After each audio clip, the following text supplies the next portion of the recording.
Светлана Ворончихина воспитывает 4-летнюю дочь. В июле ей пришло подтверждение на ежемесячную денежную выплату на ребенка в возрасте от 3 до 7 лет в размере 50% от прожиточного минимума, который составляет 4982 рубля.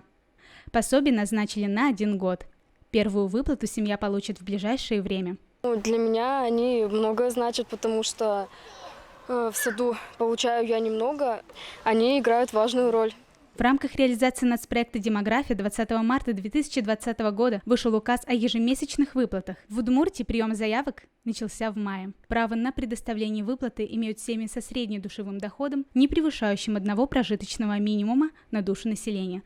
Это 9992 рубля. Но учитывая складывающуюся сложную ситуацию с пандемией, мы понимаем, что уровень дохода части граждан, он упал, и, соответственно, эти граждане тоже могут претендовать на выплаты. Подать заявление на получение ежемесячной выплаты можно на портале госуслуг, в МФЦ и органах социальной защиты населения.